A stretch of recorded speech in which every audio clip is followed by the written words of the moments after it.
Hello students, एक बार फिर से स्वागत है आपका आपके अपनी यूट्यूब चैनल है स्टडी ज्ञान पे। तो जैसे कि आप सबको पता ही है कि आपकी इस चैनल पे बीएससी सेकंड ईयर मैथ्स की क्लासेस है वो लगातार आपकी चल रही है, जिसमें हमने सबसे पहले आपकी कौन सी बुक स्टार्ट करी थी, डिफरेंशियल इक्वेशन यानी अवकल समीकरण वाली बुक स्टार्ट करी थी, जिसमें सबसे पहले हमने फर्स्ट चैप्टर स्टार्ट करा था प्रथम कोटि में प्रथम घात के अवकल समीकरण यानी differential equation of first order in first degree, जिसमें हमने आपकी शुरुआत की फर्स्ट या सेकंड क्लास में आपको 8 मेथड के नाम बता दी थी जो कि हम इस चैप्टर में यहाँ पर पढ़ने वाले हैं। और लगातार हम आप सबको पता है कि इसकी 10 क्लासेस हो चुकी है इस बुक की, जिसमें हमने हमारे जो दो मेथड थे वो कंप्लीट कर लिए। कौन कौन से दो मेथड थे? तो पहला था आपका चर पृथक्करण विधि थी, ठीक है, यानी सेपरेशन ऑफ वेरिएबल। और सेकंड कौन थी है आपकी यहाँ पर समघात समीकरण विधि। ये दो हमने मेथड पढ़ लिया और इसके काफ़ी सारे क्वेश्चंस भी हम ऑलरेडी कर चुके हैं। आई होप आपको जितनी भी क्लासेस वो अच्छी तरह से यहाँ पर समझ में आ चुकी होगी। और जिन स्टूडेंट्स इससे पहले की क्लासेस नहीं दे रखी तो इसका हमने एक सेपरेट प्ले लिस्ट बना रखी है जिसका लिंक आपको डिस्क्रिप्शन में मिल जाएगा। और आज हम यहाँ पर हमारे जो थर्ड मेथड है आप देख सकते हैं, समघात रूप में सम्मानित होने वाली समीकरण यानी equation reducible to homogeneous form,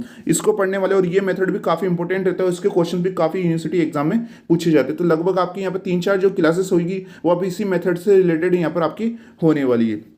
तो यहाँ पर आप देखिएगा, तो इस क्लास को स्टार्ट करने से पहले अभी तक भी जिन स्टूडेंट्स ने सेशन को लाइक नहीं करा तो जल्दी से सेशन को लाइक कर लीजिए। साथ में जिन स्टूडेंट्स ने इस चैनल को सब्सक्राइब नहीं करा तो सब्सक्राइब जरूर कर लीजिए, जिससे आपकी जो भी लेटेस्ट क्लासेस आती है उसकी नोटिफिकेशन आपके पास पहुंच पाए। साथ में जो आप हमारा टेलीग्राम चैनल है मैथ्स बाय एआर स्टडी ज्ञान के नाम से, आप उसे भी जरूर ज्वाइन कर लीजिए, जिसका लिंक आपको डिस्क्रिप्शन में मिल जाएगा। वहाँ पर आपको जितनी भी क्लासेस रहती है उसकी नोटिफिकेशन साथ में स्टडी मटेरियल भी आपको वहाँ पर प्रोवाइड करवाया जाता है। ओके, तो यहाँ पर आप देख सकते हैं सबसे पहले जो समघात रूप में सम्मानित होने वाली समीकरण यानी equation reducible to homogeneous form है, ये क्यों है? तो इसकी अगर हम बात करें इसकी जनरल फॉर्म की यानी इसके व्यापक रूप की कि आपको पहचानने किस प्रकार है, तो आप देख सकते हैं कि D Y upon D x equal to A one X plus B one Y plus C one upon में A two x plus B two Y plus C two, इस फॉर्म में आपकी यहाँ पर इक्वेशन दी होती है। तो इसमें हमें कौन सा यहाँ पर अप्लाई करना होगा, कौन सा मेथड? समघात रूप में सम्मानित होने वाली समीकरण। ओके, तो यहाँ पर आप एक क्वेश्चन के जरिए आप अच्छी तरह से समझ पाएंगे। तो आप देखिएगा सॉल्व यानी हल कीजिए, जो कि क्या है आपकी बुक का ही एग्जांपल है कि D Y upon D x equal to x plus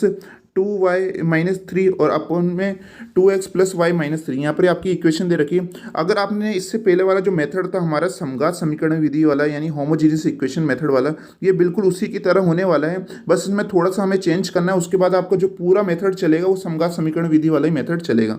यहाँ पर आप ये यहाँ पर इक्वेशन देख सकते हैं। अब इसमें करना क्या है हमें? तो यहाँ पर आप देखेंगे जैसा कि इसका नाम ही क्या है, समघात समीकरण में सम्मानित होने वाली समीकरण यानी होमोजीनियस इक्वेशन मेथड है, लेकिन उसके नाम में रेड्यूसिबल होगा। क्या होगा? तो यहाँ पर आप देखिएगा कि जैसा कि हमारे यहाँ पर ये फॉर्म किस में दे रखी है, यहाँ पर आपके A one plus X plus B one Y और प्लस सी वन, ठीक है, इस फॉर्म में दे रखी है। ये कैसा? A two x plus B two Y plus C two, इस फॉर्म में हमारी यहाँ पर ये इक्वेशन दे रखी है। अब आप कहेंगे सर यहाँ पर तो माइनस लगा हुआ है और आपकी जनरल फॉर्म में तो यहाँ पर प्लस आ रहा है, तो इसका आपको ध्यान नहीं रखना है। आप इस प्रकार से भी हो सकता है कि प्लस और ये -3, ठीक है। तो यहाँ पर एक तरह से ये व्यापक रूप वाली इक्वेशन ही यहाँ पर होती है। अब बात करते हैं कि यहाँ पर इसमें करना क्या होता है। तो यहाँ पर आपको क्या करना है, जैसे d Y upon D x है, समघात समीकरण क्या कहती है यानी होमोजीनियस इक्वेशन मेथड क्या कहता है कि जब आपको d Y upon D x की फॉर्म में, तो आपको जो फंक्शन है उसे आपको किस में चेंज करना होता है? वाई अपॉन एक्स में चेंज करना होता है। अब आप कहेंगे कि सर यहाँ पर हम वाई अपॉन एक्स में तो चेंज कर सकते हैं, ठीक है, तो आप कैसे करेंगे? अगर आप देखिएगा कि अगर यहाँ पर आप x और y में से क्या करते हैं, आप यहाँ पर इसको कॉमन ले लेते हैं। किसको?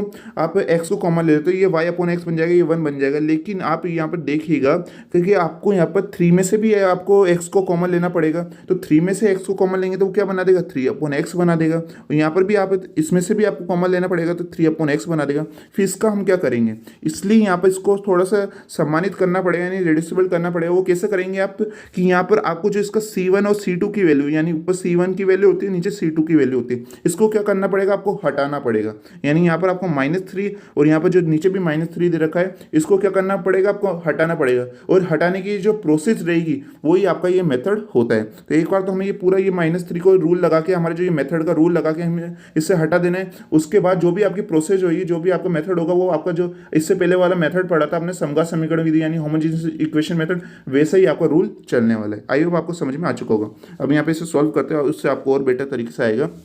तो यहाँ पर देखिएगा इसमें हमें किस प्रकार से यहाँ पर -3 और यहाँ पर नीचे -3 को हमें हटाना है। यहाँ पर आपको सिंपली क्या करना है, जो आपकी स्मॉल एक्स है इसको आपको क्या मानना पड़ेगा कि x equal to x plus h मानना पड़ेगा। क्या मानना पड़ेगा, x इक्वल टू जो आपका ये x है वो कैपिटल x है, इस बात का ध्यान रखिएगा कि x equal to capital x plus h यहाँ पर आपको मानना होगा। और y की जगह आपको क्या रखना होगा, small y equal to capital y plus k यहाँ पर आपको रखना होगा। ठीक है, इसकी जगह आपको रिप्लेस कर देना है। और आप सबको पता है कि जब भी चीज़ हम यहाँ पर उसकी जगह वैल्यू कोई रखते हैं तो उसको हमें डिफरेंशियल यानी अवकलन भी करना होता है। तो x का अवकलन या डिफरेंशियल क्या हो जाएगा, dx हो जाएगा। ठीक है, और यहाँ पर आप देखेंगे इस x का क्या हो जाएगा, dx हो जाएगा। और यहाँ पर आपके h क्या है, कांस्टेंट है। यहाँ पर इस बात का आप ध्यान रखिएगा, h क्या है, कांस्टेंट यानी अचर है, और अचर का अवकलन तो हमेशा 0 ही होता है। ठीक है, और यहाँ पर y का dy हो जाएगा, इस y का dy हो जाएगा, और k भी यहाँ पर क्या है, कांस्टेंट है। h और k दोनों ही कांस्टेंट है, इसलिए इनका अवकलन यानी डिफरेंशियल भी 0 हो जाता है। ओके, उसके बाद यहाँ पर आप देखिएगा यहाँ पर है dy कैपिटल dy, और यहाँ पर आपके क्या दे रखा है, d कैपिटल x यहाँ पर दे रखा है। तो इसको अगर हम ऐसे लिख देते हैं यहाँ पर dy अपॉन dx,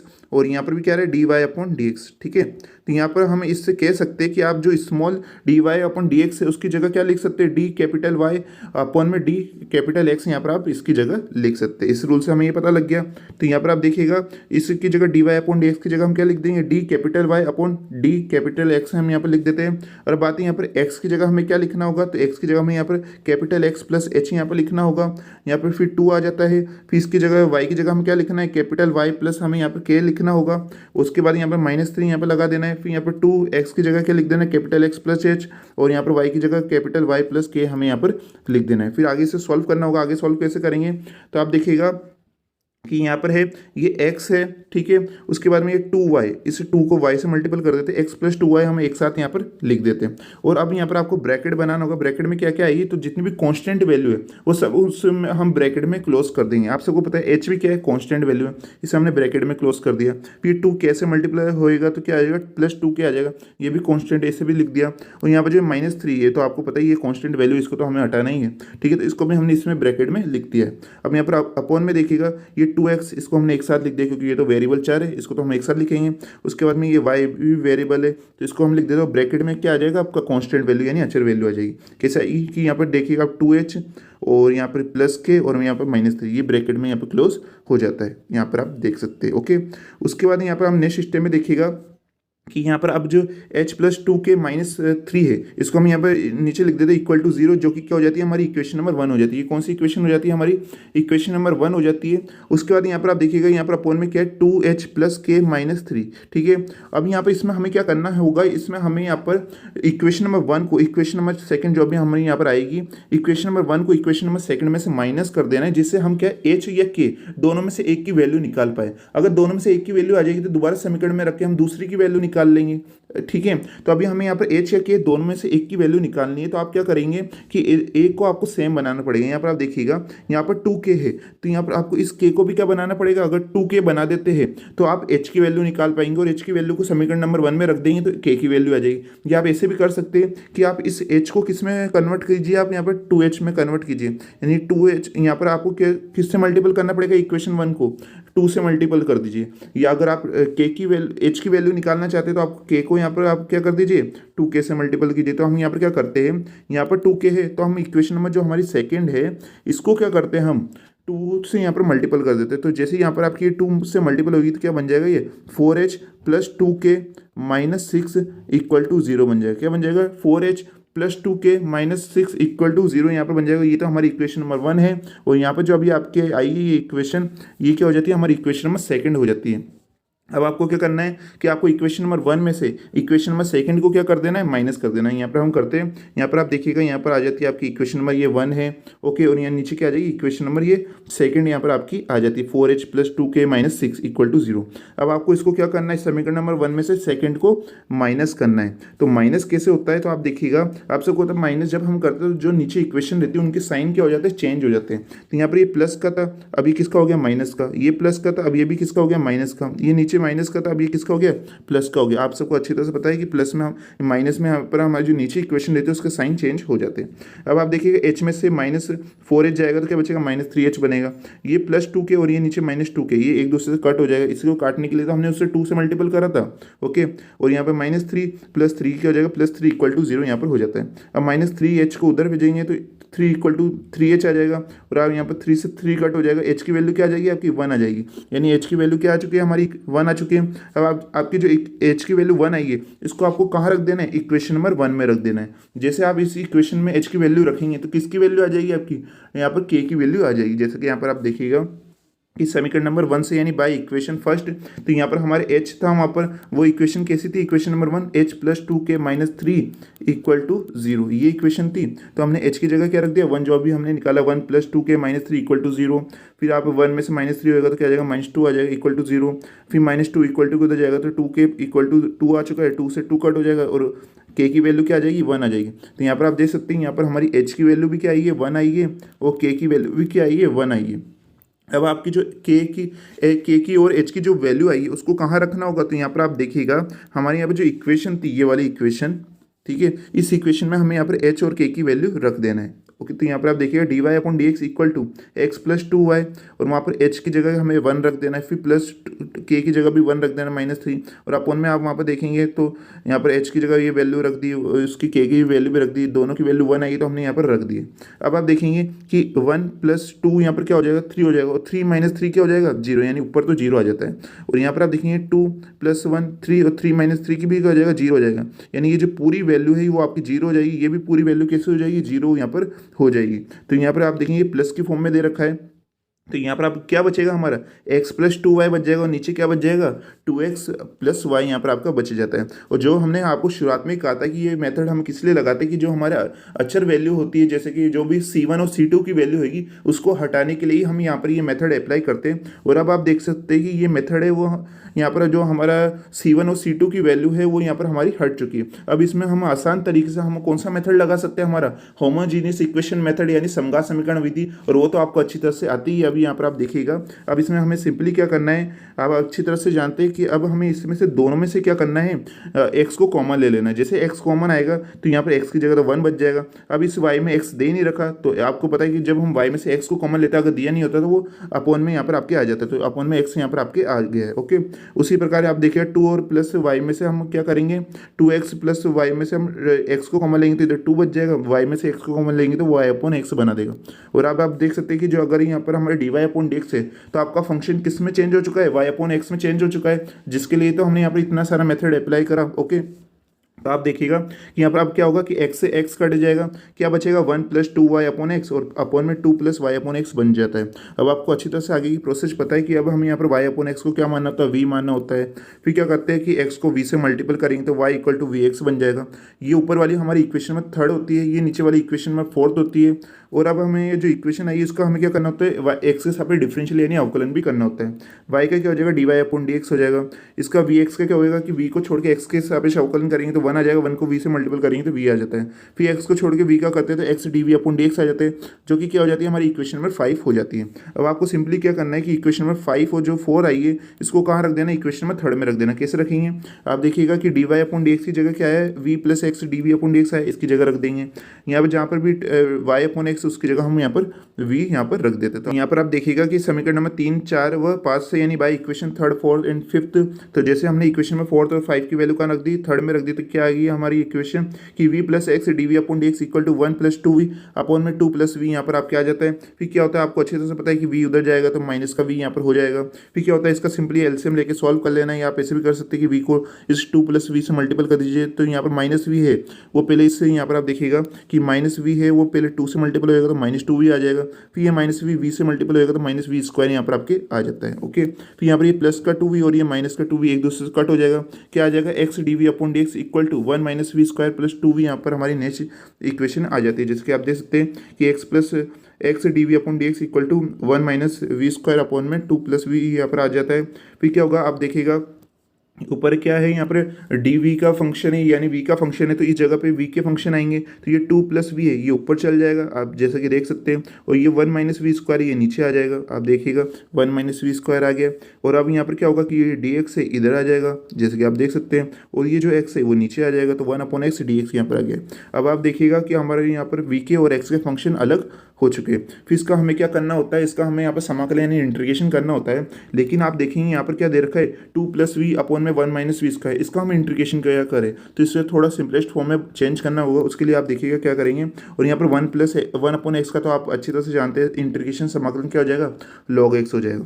तो यहाँ पर आप देखिएगा कि सबसे पहले हमें इस 2 को क्या लेना होगा, 2 को पहले 1/1 - v के स्क्वायर के साथ हमें यहाँ पर ले लेना है, फिर v को आपको अपॉन में 1 - v स्क्वायर के साथ यहाँ पर ले लेना है, इक्वल टू 1/x dx यहाँ पर आपके आ जाता है। ओके, अब आपको क्या करना है, तो यहाँ पर आप देखिएगा कि यहाँ पर अपोन में क्या है, 1 - v स्क्वायर। इस 1 - v स्क्वायर को आपको क्या मानना होगा, t मानना होगा। ठीक है, तो 1 - v स्क्वायर को हम क्या मान लेते हैं, t मान लेते हैं। और यहाँ पर आपको पता है कि अब हमें इसका डिफरेंशियल भी करना होगा, तो 1 का तो 0 हो जाएगा, -v स्क्वायर का 2v, इसके साथ में dv, और t का क्या हो जाएगा, dt यहाँ पर आपके हो जाता है। अब यहाँ पर हमें वैल्यू चाहिए v dv की, तो यहाँ पर -2 है, वो इसके अपोन में dt की उधर चल जाएगा, तो -1/2 dt यहाँ पर आपके आ जाएगा। ओके, अब यहाँ पर आप देखिएगा, आप इस 1 - v स्क्वायर की जगह t मत लिख दीजिएगा, क्योंकि यहाँ पर हमें 1/, ये तो किसका फॉर्मूला है, एक तरह से 1/1 - v स्क्वायर का फॉर्मूला है। इसका फॉर्मूला तो हम अच्छी तरह से जानते हैं, अभी हम बताएंगे कौन सा फॉर्मूला इसमें आपको अप्लाई करना है। आपको केवल इसमें चेंज करना है। यहाँ पर आप देखिएगा, तो यहाँ पर 1/में v स्क्वायर, इसकी जगह हमें क्या लिख देना है, t, जो अभी हमने यहाँ पर माना, और ऊपर क्या है, v dv है, और v dv की अभी हमने वैल्यू निकाली, क्या आई, -12 dt यहाँ पर आई, उसको हम यहाँ पर रख देते हैं। अब देखिएगा यहाँ पर ये वैल्यू तो वैसे की वैसे रहेगी, 2/1 - v स्क्वायर dv, और यहाँ पर v dv की जगह हम यहाँ पर लिख देते हैं -1/2 और dt, और यहाँ पर आप देखिएगा कि 1 - v स्क्वायर की जगह क्या लिख देना, t लिख देना, तो 1/t यहाँ पर आपके आ जाता है, इक्वल टू 1/x dx, तो वैसा का वैसा रहता है। अब सिंपली इसका क्या कर देना है, समाकलन यानी इंटीग्रेशन कर देना है। इंटीग्रेशन कैसा होगा, तो यहाँ पर आप देखिएगा कि यहाँ पर क्या है आपके 1 - v स्क्वायर, 2 को तो हम बाहर रख देंगे क्योंकि 2 तो कांस्टेंट होता है। इधर से यहाँ पर आप फॉर्मूला किसका है, 1/1 - v स्क्वायर का, इसका एक फॉर्मूला हम अच्छी तरह से जानते हैं। आप देखिएगा जो कि क्या आएगा यहाँ पर आपके, कि इंटीग्रेशन 1/में a square minus X square, क्या है यहाँ पर, a स्क्वायर माइनस स्क्वायर। अभी यहाँ पर आपके लिखा हुआ है 1 - v स्क्वायर, इस यहाँ पर x की जगह तो आपके v आ रहा है, और a की जगह क्या आ रहा है, 1 आ रहा है। एक तरह से आप 1 का स्क्वायर कीजिए, तो यहाँ पर a भी क्या होता है, अचर होता है, यानी ये आपके कांस्टेंट होता है, और 1 भी कांस्टेंट होता है। v आपके वेरिएबल है यानी चर है, तो x भी यहाँ पर चर है, तो ये फॉर्मूला हम अप्लाई कर सकते हैं। इसका फॉर्मूला क्या होता है कि 1/2a लॉग, यहाँ पर आप देखेंगे मापांक में 1 + x, और अपन में 1 - x + c यहाँ पर है, तो ये फॉर्मूला हम अप्लाई करने वाले। जहाँ पर भी यहाँ पर आपको a नज़र आ रहा है उसकी जगह 1 रखेंगे, और जहाँ पर भी x नज़र आ रहा है उसकी जगह हम v रखेंगे। तो यहाँ पर आप देखिएगा, जो हमारे पहले से ही यहाँ पर आप देख सकते हैं कि 2 था यहाँ पर, ये तो इस 2 को हम यहाँ पर लिख देते हैं। फिर यहाँ पर हमारे फॉर्मूले वाला क्या आएगा, 1/2a आएगा, तो 1/2, और a की जगह क्या आ रहा है, यहाँ पर हमारे 1 आ रहा है। फिर log यहाँ पर लगा देते हैं, फिर a की जगह 1, और x की जगह क्या, v, अपॉन में भी 1 - v यहाँ पर हमारे अप्लाई कर दिया ही है। ओके, उसके बाद यहाँ पर नेक्स्ट आप देखिएगा, तो यहाँ पर नेक्स्ट क्या है, यहाँ पर -1/2t, और यहाँ पर dt equal to 1/x dx, इसे हम वैसा का वैसे लिख देते हैं। या आप यहाँ पर भी चेंज कर सकते हैं, यहाँ पर भी आप डायरेक्ट फॉर्मूला लगा दीजिएगा, 1/t का तो क्या हो जाएगा, log t हो जाएगा, और 1/x का log x हो जाएगा। यहाँ पर हमने नेक्स्ट सिस्टम में इसका समाकलन इंटीग्रेशन किया है, तो आप देखिएगा 1/2 और 1/t का log t यहाँ पर हो चुका है, इक्वल टू में 1/x का log x यहाँ पर आपके हो जाता है। साथ में कॉन्स्टेंट वैल्यू भी आएगी, कॉन्स्टेंट वैल्यू क्या आ चुकी है कि log x यहाँ पर आपकी आ गई है, क्योंकि आप सबको पता है कि यहाँ पर ये दोनों ही फंक्शन लॉग में दे रखे, तो आपका जो कांस्टेंट वैल्यू वो भी लॉग में यहाँ पर आपकी आती है, जो कांस्टेंट भी। ओके, उसके बाद यहाँ पर आप ये स्टेप देखिएगा कि 1 + y/x, इसका हमें क्या करना है, एलसीएम लेके सॉल्व कर लेना है। यहाँ पर क्या करेंगे कि आप देखिएगा नीचे x आ जाएगा, और ये क्या बना देगा, एलसीएम लेके सॉल्व करेंगे तो x + y बना देगा। वैसे नीचे भी यहाँ पर होगा, तो ये क्या बना देगा आपके, यहाँ पर x - y, और अपॉन में क्या बना देगा, x बना देगा। अब यहाँ पर x से x यहाँ पर आपकी कट हो जाएगा, क्या बच जाएगा, x + y, और अपॉन में x - y। तो इसे हमने यहाँ पर नेक्स्ट सिस्टम में डायरेक्ट लिख दिया, आप देख सकते हैं x + y, और अपॉन में x - y हमने यहाँ पर लिख दिया है। फिर यहाँ पर आप देखेंगे कि 1/2 है, इस t की क्या बन जाएगी, पावर, क्योंकि आप सबको पता है log के आगे जो भी होता है वो यहाँ पर उस वेरिएबल की पावर बन जाती है, तो क्या हो जाएगा, यहाँ पर ये log t की पावर क्या हो जाएगा, हाफ हो जाएगा। और आप सबको पता है कि हाफ पावर किसकी होती है, रूट की होती है, तो इसे हम रूट भी लिख सकते हैं। कैसे लिख देंगे, √t हम यहाँ पर लिख सकते हैं। यहाँ पर हमने log √t यहाँ पर लिख दिया है। फिर आप देखिएगा कि यहाँ पर नेक्स्ट सिस्टम में क्या है कि यहाँ पर log x + log c, यहाँ पर किसका फॉर्मूला लग रहा है, ये log a + log b का, यानी ये वो क्या हो जाता है, log a b हो जाता है। यानी जो लोग यहाँ पर अगर प्लस में दे रखा तो उसे मल्टीप्लिकेशन में लिख सकते हैं, तो log c हमने यहाँ पर log cx हमने यहाँ पर लिख दिया है। ओके, उसके बाद यहाँ पर नेक्स्ट सिस्टम में देखिएगा, हमने यहाँ पर t किसको माना था, तो t थोड़ी देर पहले ही यहाँ पर आप देखेंगे t हमने 1 - v स्क्वायर को माना था। तो लास्ट में हम क्या करते हैं, जो भी चीज़ मानते हैं उसे हम वहाँ पर रखते, तो t हमने 1 - v स्क्वायर को माना था, हमने रख दिया equal to log cx। Okay, उसके बाद आप यहाँ पर नेक्स्ट देखिएगा, यहाँ पर क्या है कि यहाँ पर अब हमने v किसको माना था, तो v हमने शुरुआत में ही y अपॉन एक्स को माना था, तो v की जगह क्या रख देते हैं y अपॉन एक्स, और इसके ऊपर स्क्वायर हो रहा था, इधर भी आ जाएगा y square upon x square equal to log C x यहाँ पर आपके आ जाता है। उसके बाद नेक्स्ट स्टेप में देखिएगा, यहाँ पे इसे हम थोड़ा यहाँ पे सॉल्व कर लेते हैं। सॉल्व करेंगे तो यहाँ पे क्या आ जाएगा, यहाँ पे एलसीएम लेके सॉल्व करना है, तो ये हो जाएगा x square minus Y square upon x square यहाँ पर आपके आ जाता है equal to log C x. उसके बाद आप नेक्स्ट स्टेप में देखिएगा कि अब यहाँ पर ये दोनों ही लॉग कैसे दे रखे, माइनस में दे रखे, और इसमें कौन सा फॉर्मूला अप्लाई होगा, तो आपको अच्छे से पता है लॉग ए माइनस में लॉग बी का फॉर्मूला अप्लाई होगा, जो कि क्या होता है कि log a अपॉन में b होता है। यानी अगर दो लॉग यहाँ पे माइनस में दे रखे हो तो यहाँ पे log a अपॉन b हो जाता है, प्लस की वैल्यू ऊपर आती है और माइनस की वैल्यू नीचे आती है। तो यहाँ पर आप देखिएगा ये प्लस की वैल्यू तो इसे ऊपर लिखेंगे, और ये पूरी माइनस की वैल्यू तो इसका हम यहाँ पर अपॉन में यहाँ पर लिख देंगे। जैसे कि यहाँ पर आप नेक्स्ट सिस्टम में देख सकते हैं कि log x plus Y upon में x माइनस वाई, और इसके अपॉन में क्या आ जाएगा, ये root X square minus Y square upon x square आ जाता है equal to log C x यहाँ पर आपके रहता है। अब हम क्या करते हैं कि यहाँ पर जो अपॉन में ये जो वैल्यू है इसको ऊपर ले जाते हैं, और आप सबको बताइए जब ये ऊपर जाएगी यानी मल्टीप्लिकेशन की फॉर्म में जाएगी जब ये, तो ये पलट जाती है यानी इसका रेसिप्रोकल हो जाता है। तो जैसे इसको हम ऊपर ले जाते हैं, इसको मल्टीप्लिकेशन की फॉर्म में ले जाते हैं, तो जो एक्स स्क्वायर है वो उसको ऊपर लिखेंगे और अपॉन में क्या आ जाएगा एक्स माइनस वाई स्क्वायर यहाँ पर आपके आ जाएगा। जैसे कि आप देखिएगा जैसे इस वैल्यू को हम ऊपर ले गए तो रूट एक्स स्क्वायर तो ऊपर आ चुका है यहाँ पर आपके, और अपॉन में क्या आएगा x square minus Y square आएगा। अब इसमें भी हम थोड़ा चेंज कर रहे हैं, आपको ये फॉर्मूला पता ही होगा कि ए स्क्वायर माइनस बी स्क्वायर का क्या फॉर्मूला होता है, एक बार ए प्लस बी और एक बार ए माइनस बी। तो वही फॉर्मूला हम इसमें अप्लाई कर रहे हैं कि x square minus Y square की जगह हम क्या लिख सकते हैं, एक बार एक्स माइनस वाई और एक बार एक्स प्लस वाई। ये फॉर्मूला हमने इसमें यहाँ पर लगा दिया है। ओके, उसके बाद यहाँ पर आप नेक्स्ट स्टेप देखिएगा, नेक्स्ट सिस्टम में क्या होगा, यहाँ पर ये मल्टीप्लाई, इस बात का आप ध्यान रखिएगा ये एक्स नहीं है ये मल्टीप्लाई। ओके, उसके बाद क्या होगा कि लॉग से लॉग यहाँ पर कट हो जाएगा और आपकी ये नेक्स्ट स्टेप आ जाएगी।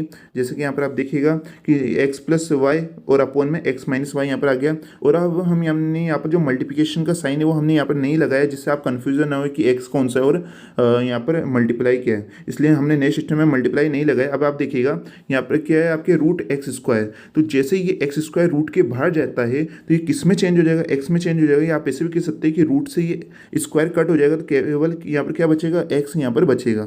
इस बात का आप ध्यान रखिएगा कि यहाँ पर ये एक्स लिखा हुआ है। ओके, उसके बाद यहाँ पर ये रूट के अंदर क्या आ जाएगा, अब यहाँ पर नीचे भी तो रूट लगेगा, तो रूट में एक्स माइनस वाई और एक बार रूट को एक्स प्लस वाई के साथ हम यहाँ पर लगा देते हैं इक्वल टू क्या आता है सी एक्स यहाँ पर आता है आपके। अब यहाँ पर आप नेक्स्ट स्टेप बिल्कुल ध्यान से समझिएगा।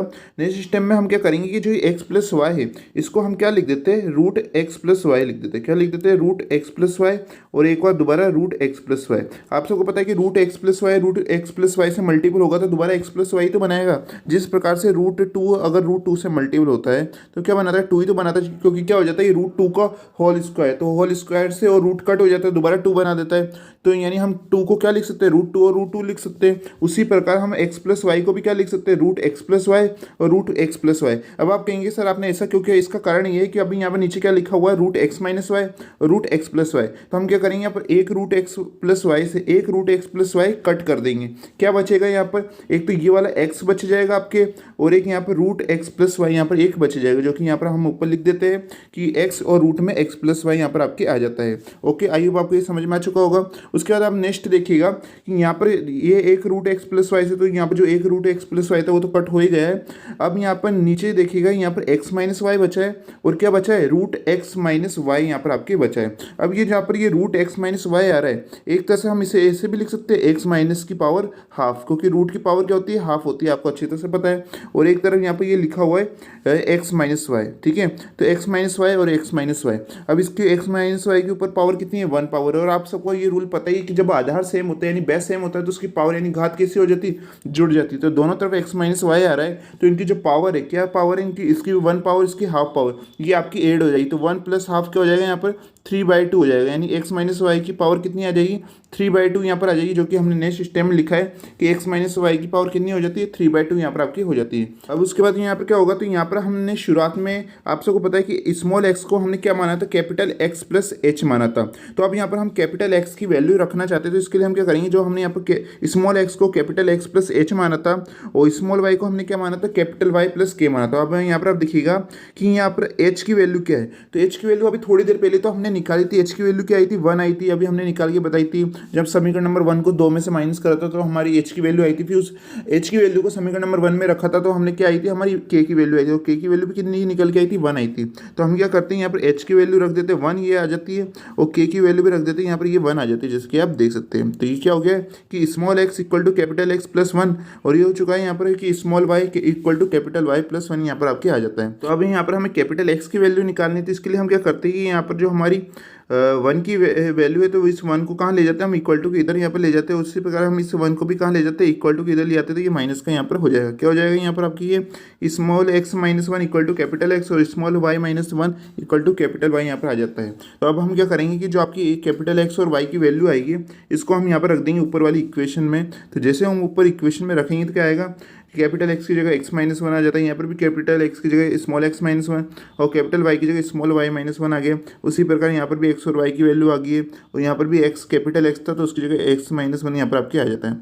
अब दोनों तरफ एक्स माइनस 1 है तो ये एक दूसरे से क्या हो जाएंगे, कट यहाँ पर आपके हो जाएंगे। -1 और -1 यहाँ पर क्या आ जाता है आपके -2 यहाँ पर आ जाता है, एक्स प्लस वाई -2 यहाँ पर आ जाता है। अब आप देखेंगे ये प्लस ये -1 है, ओके, और यहाँ ये भी क्या है -1, लेकिन बाहर क्या लगा हुआ है, माइनस लगा है, तो बाहर माइनस है तो ये कैसा बन जाएगा, माइनस प्लस का हो जाएगा, यानी हम इन्हें कट कर सकते हैं। तो यहाँ पर ये 1 से ये 1 कट हो जाएगा क्योंकि बाहर माइनस दे रखा है जिसके कारण ये प्लस हो रहा है, ओके। तो हमने यहाँ पर डायरेक्ट कट कर दिया, 1 को किससे कट कर दिया, 1 से कट कर दिया, तो क्या बचेगा, x माइनस 1 की पावर 3/2 यहाँ पर आपके बच जाती है। और ऊपर तो यहाँ पर आपके x माइनस 1 से x माइनस 1 यहाँ पर आपके कट हो ही गया था, और -1 और -1 क्या हो गया था, यहाँ पर -2 हो गया था, ठीक है। अब नेक्स्ट स्टेप में देखिएगा कि यहाँ पर आपकी जो x माइनस 1 की पावर 3/2 है ये कहाँ चल जाएगी, आपकी इक्वलिटी उधर यानी क्रॉस मल्टीपल हो जाएगी, यानी वजगुणा हो जाएगी। जैसे कि यहाँ पर आप देख सकते हैं कि यहाँ पर हमारा आंसर निकल के यहाँ पर आ गया, जैसे कि आप देखिएगा। तो आई होप आपको ये क्वेश्चन अच्छी तरह समझ में आ चुका होगा। अगर तब भी आपके कोई डाउट कोई क्वेश्चन रह गए हो तो आप हमसे कमेंट करके पूछ सकते हैं। साथ में इस वीडियो को लाइक करना ना भूलें, नेक्स्ट क्लास का जो लिंक है वो भी आपको डिस्क्रिप्शन में मिल जाएगा। ये जो मेथड है काफ़ी इंपॉर्टेंट है, इसलिए आप इसकी प्रैक्टिस भी जरूर कर लीजिएगा। तो मिलते हैं नेक्स्ट क्लास में, तो तब तक के लिए पढ़ते रहिए और सीखते रहिए।